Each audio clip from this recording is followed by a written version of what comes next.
Let's read a little Aristotle. 5, 4, Three. 2, Uno.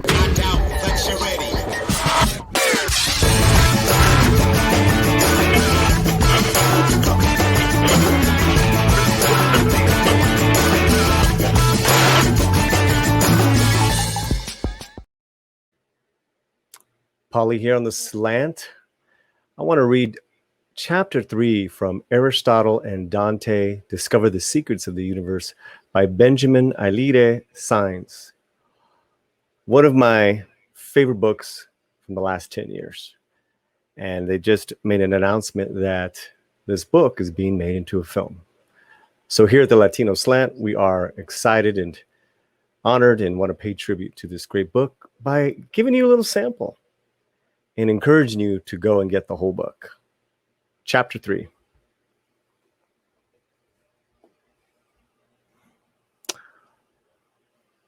When I walked into the heat of the day, even the lizards knew better than to be crawling around. Even the birds were laying low. The tarred patches on the cracks of the street were melting. The blue of the sky was pale, and it occurred to me that maybe everybody had fled the city and its heat. Or maybe everyone had died, like in one of those sci-fi flicks, and I was the last boy on Earth.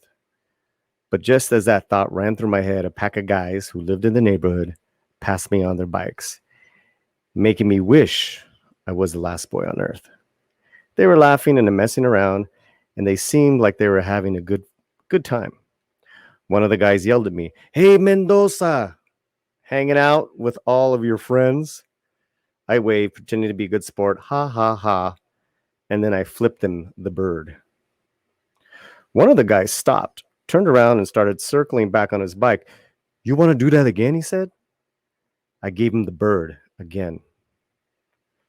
He stopped right in front of me, and he tried to stare me down. It wasn't working. I knew who he was, and his brother Javier had tried to mess with me once. I punched the guy. Enemies for life. I wasn't sorry. Yeah, well, I had a temper. I admit it. He put on his mean voice like it scared me. "Don't screw with me, Mendoza." I gave him the bird again. Pointed it at his face, just like it was a gun. He took off on his bike. There were a lot of things I was afraid of, but not guys like them. Most guys didn't screw with me, not even the guys who ran around in packs. They all passed me on their bikes again, yelling stuff. They were all 13, 14, and messing with guys like me was just a game for them. As their voices faded, I started feeling sorry for myself. Feeling sorry for myself was an art. I think a part of me liked doing that. Maybe it was something that had to do with my birth order. I think that was part of it. I didn't like the fact that I was a pseudo only child. I didn't know how else to think of myself. I was an only child without actually being one. That sucked. My twin sisters were 12 years older. 12 years is a lifetime. I swear it was.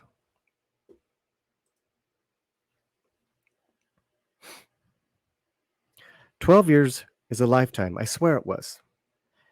And they'd always made me feel like a baby or a toy or a project or a pet.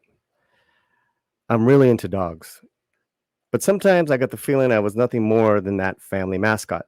That's the Spanish word for a dog who's the family pet. Mascoto. Mascot. Great. Ari, the family mascot. And my brother, he was 11 years older, and he was even less accessible to me than my sisters. I couldn't even mention his name. Who the hell talks about their older brother who are in prison? Not my mom and dad, that was for sure. Not my sisters either.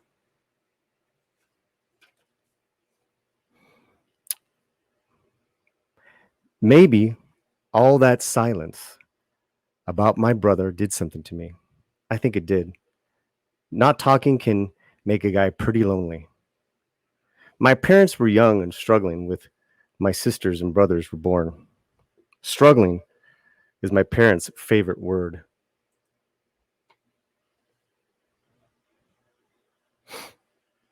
Sometimes, after three children and trying to finish college, my father joined the Marines. Then he went off to war. The war changed him. I was born when he came home. Sometimes I think of my father had all these scars on his heart, in his head, all over. It's not such an easy thing to be the son of a man who's been to war. When I was 8, I overheard my mother's talking to my Aunt Ophelia on the phone. I don't think that war will ever be over for him. Later, I asked my Aunt Ophelia if that was true. Yes, she said, it's true.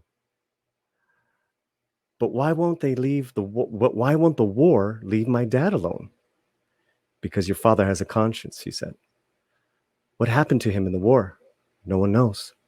Why won't he tell? Because he can't. So that's the way it was. When I was 8, I didn't know any better. I didn't know anything about war. I didn't know anything about what a conscience was.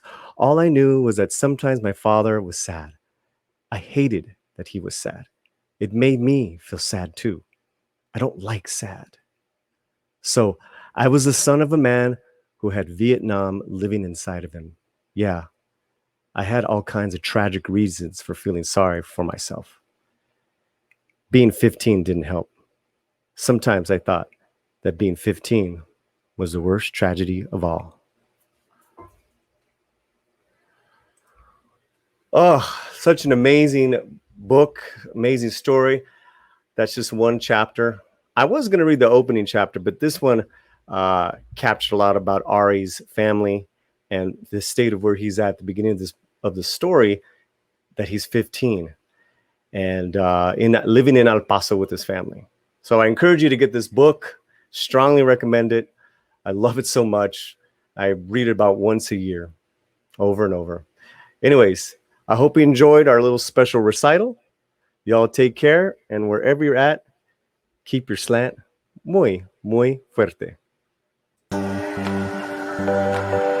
on, y'all. Come on, y'all. Come on, y'all. The slant. Yeah, but isn't this the unplugged version? I don't know. I think it's the unplugged version. All right, Paulie, let's